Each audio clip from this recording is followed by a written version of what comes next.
Greetings, Field of Dreams fans, one and all, and welcome to the first episode of the Field of Dreams Movie Sites podcast, The Dream Nation Show.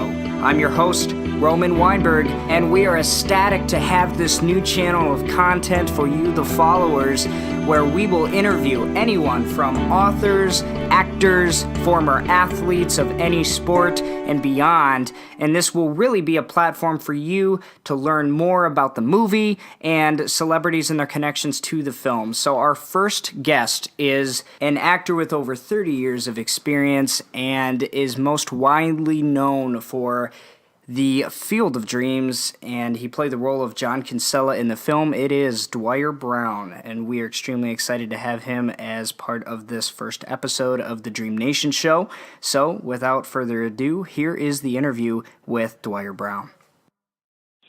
Hey, Dwier, thank you for taking the time to talk with me this morning.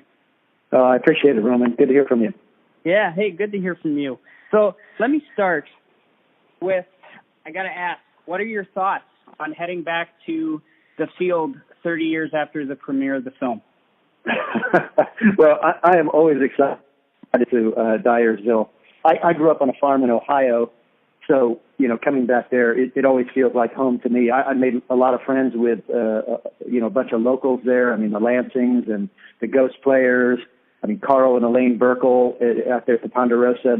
Everybody treats me, so well when I'm there, and the field itself is, I mean, honestly, it's a magical place. I think I was also in the movie Gettysburg, and we shot that on the battlefields in Gettysburg, and there's a very hallowed feeling about those battlefields for obvious reasons. But yeah, sure. I really think that the field there at in Dyersville has the same sort of magical.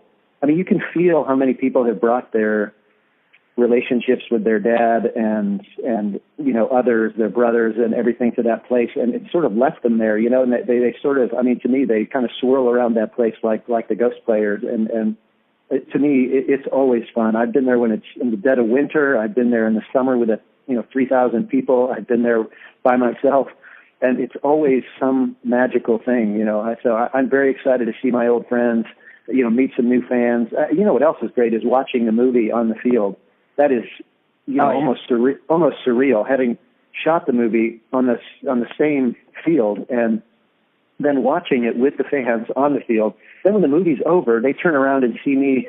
I'm just there watching it with them, and it's.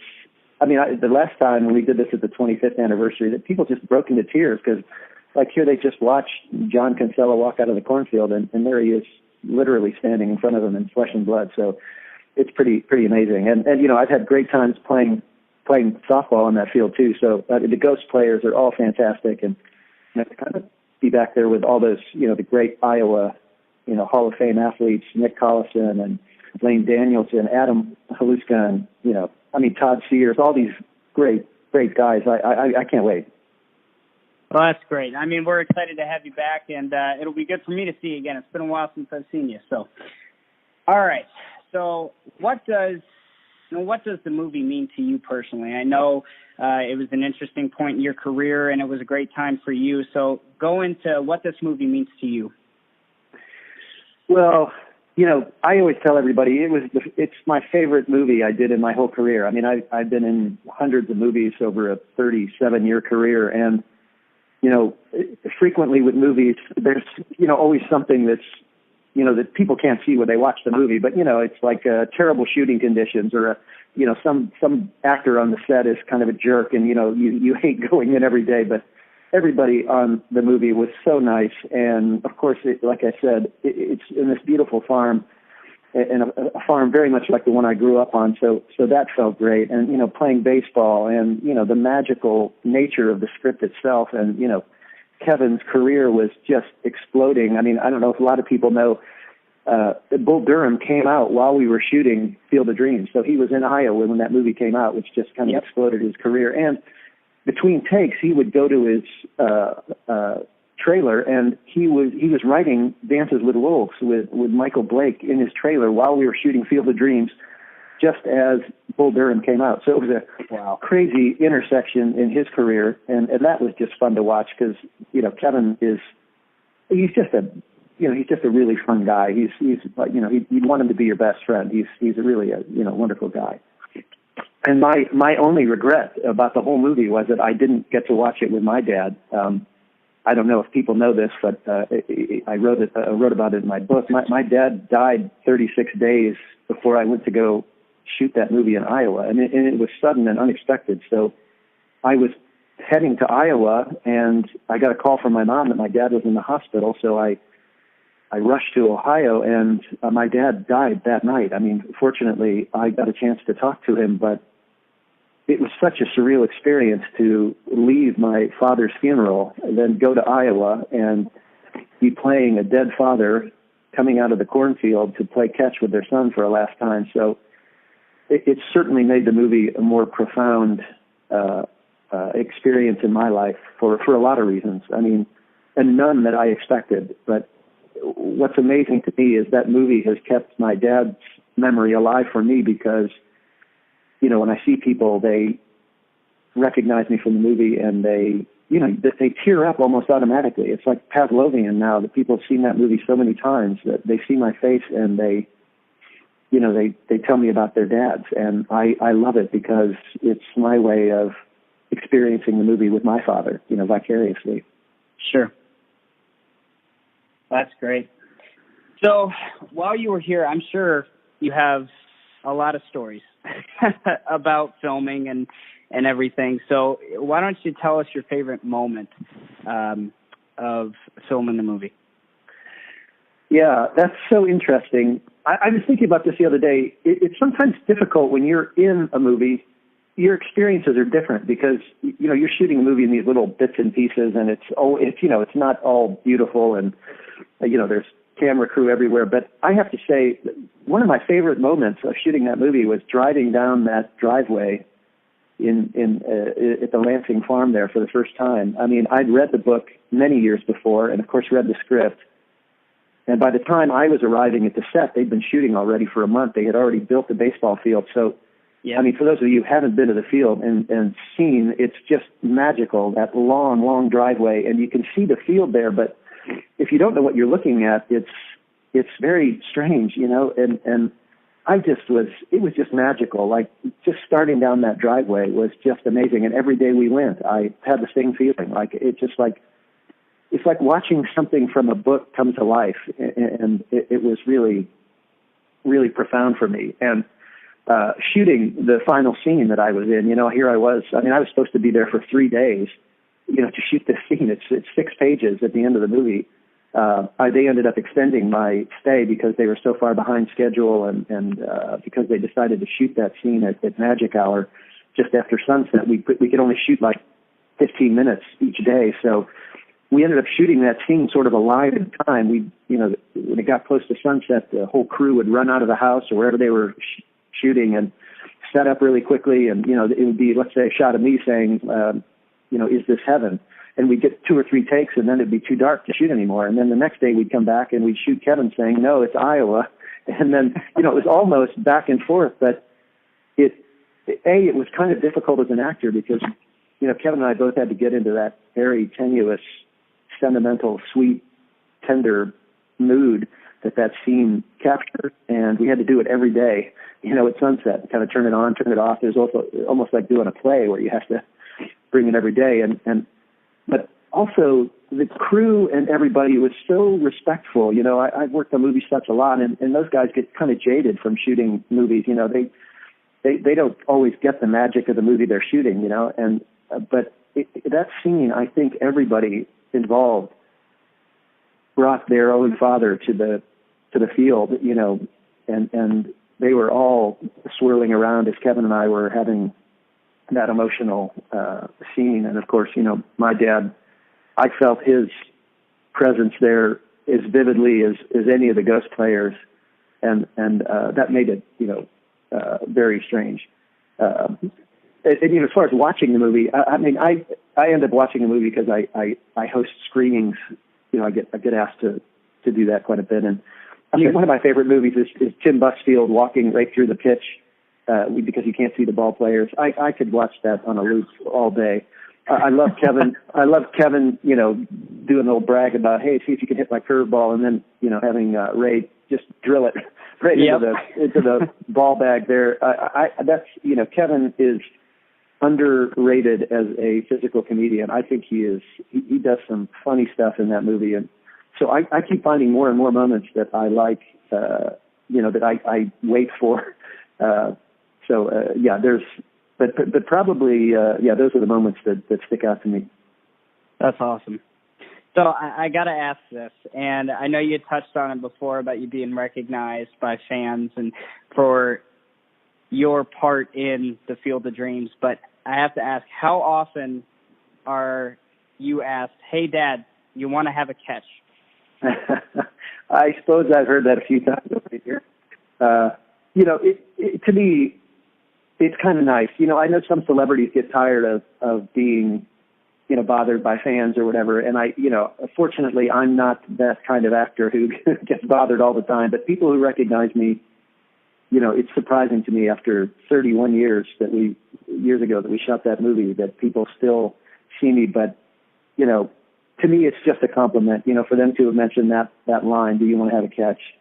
is just, you know, touching to me. It's not something that I get tired of hearing. But one of the most amazing things I think about the movie is how many fans come up and tell me stories about their fathers or their sons or, you know, the grandfathers that they played catch with. It's just kind of amazing that, you know, people recognize me still from that and that they would, I think they share sometimes stories with me that they've maybe never told anybody else. I sometimes feel like a priest who's hearing, you know, confessions as I, you know, travel across the country and go to softball games and all that. I mean, it's sort of what motivated me to write my book, If You Build It, because it was just so extraordinary that the movie had that kind of effect on so many people. They tell me amazing stories of how they hadn't spoken to their dad in 15 years. And you know, when they saw that movie, they just dragged him to see the movie and they watched it together and just realized, you know, how silly it was to be fighting with someone who's, you know, such an important part of your life. And I mean, that's what I always hoped movies would be for me. I wanted to be in a movie like It's a Wonderful Life and ones that kind of make you think twice about what you're doing in your life. And I just had the most amazing stories, people who've changed their careers because of Field of Dreams, because they had a dream and they never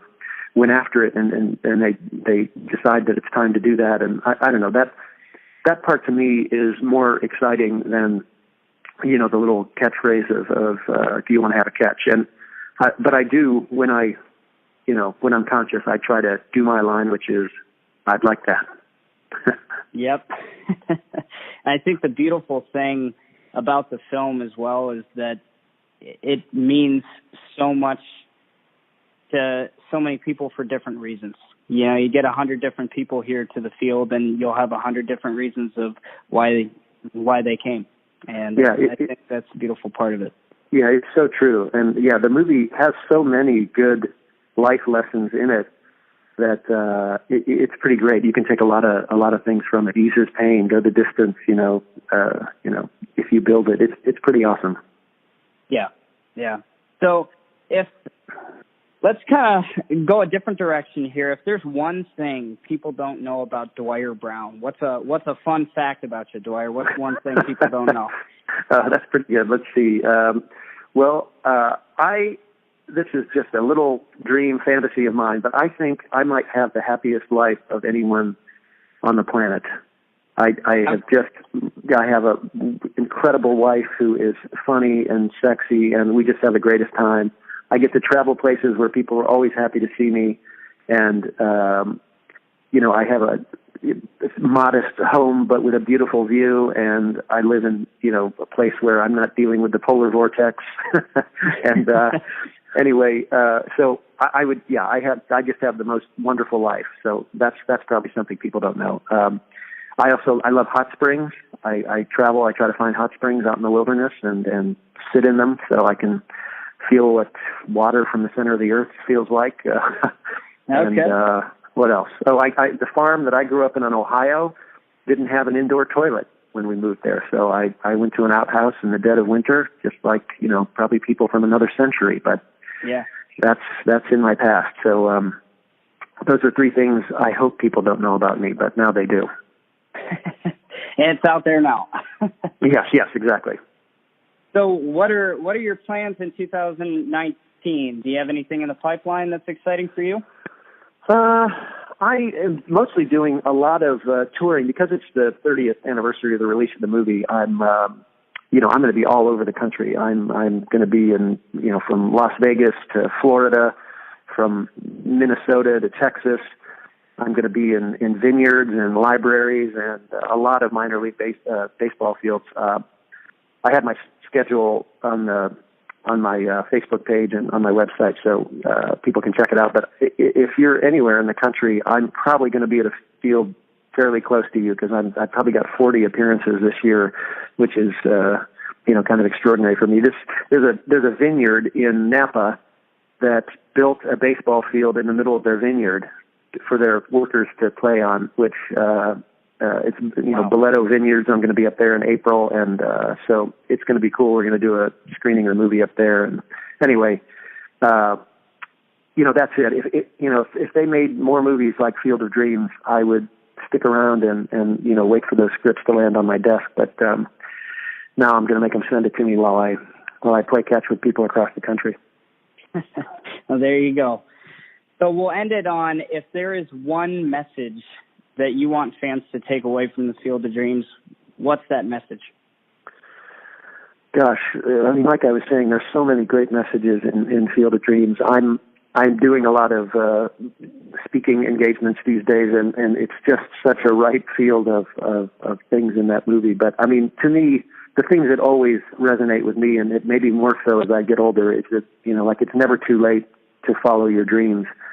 I mean, I had a dream of being an actor, and I did that. I grew up on a farm. I mean, it was absurd. Everybody who I told when I was growing up that I wanted to be an actor, they just, they were kind enough not to laugh in my face, but, they would always be, well, what are you going to do to make money? Or, I just feel, and then, years later, I wanted to write a book, and I did that. I wrote a book, and it's an Amazon bestseller, and to me, that's amazing that I could, that if you have the persistence that you can do anything. Yep. And I think one of the most amazing things from the movie is that, you always have a second chance to make things right. I talk to a lot of sons whose fathers have already died, and, they feel like, oh, I wish I had been, nicer, and I wish I had been a better son, which is a feeling I share too. I was rough on my dad because he was strict with me. He wanted me to be this kind of person. And, when you're a teenager, you just feel like they're just being mean to you, as opposed to they're trying to mold you into, a good man. And, fortunately, I got a chance to kind of make my peace with my dad, but a lot of people didn't, like Ray Kinsella in the movie. And Yep. I believe that you can heal those things even if your dad isn't here anymore. I firm believer that the criticism of being a bad son or whatever, that's in your head, and you can work to get that out of your head. I think anybody who has those thoughts, their dad would probably be very proud that they're, still looking at that and trying to make good on that. So I love the idea that second chances are always available. And, the other thing about the movie that I sort of missed when I read the script and we were shooting it was, that line, if you build it, he will come. But the truth is that if you build it, no matter what that dream or project is, you never know who might come. In Ray's case, he wanted Shoeless Joe to come to the field, and sure enough, he did. But the magic of that movie is that after all that's done, after Terrence Mann walks into the cornfield and Ray brings all his, the Black Sox scandal players and many others out onto the field, and Doc Graham gets to turn back into Moonlight Graham, and that then his father appears, and that's who the whole thing was about. But, Ray didn't know that, and I just love that, I mean, it's so true of life. Now looking back on it as an older guy, I realized that so many of the things that I pursued for a reason that was very clear to me. I wanted to be a big star. I I got so much more than what I set out to get. I didn't get a big star thing. I missed out on those parts. I mean, I was down to the last few people on Risky Business with Tom Cruise, and I didn't get that. I was down to the last few people on Thelma and Louise, and Brad Pitt got that one. But John Kinsella is the part that I got, and it has been more magical for me than any of those other ones. And as frustrating as that might have been when I was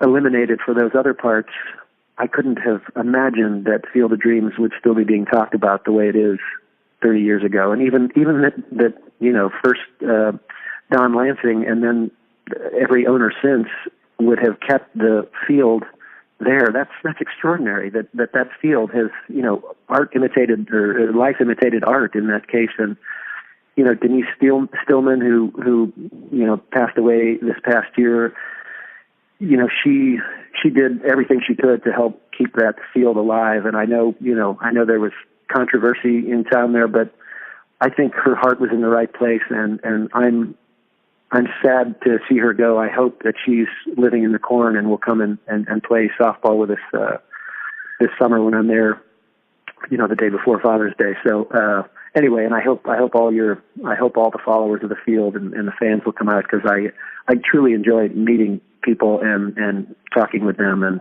I'm going to really enjoy watching the field and playing the game on the field. Yeah, and we're looking forward to having you out. So, Dwier, thank you so much for your time. It was a pleasure talking to you, and we will see you in June. I'm looking forward to it. Thanks, Roman. Yep, thanks, Dwier.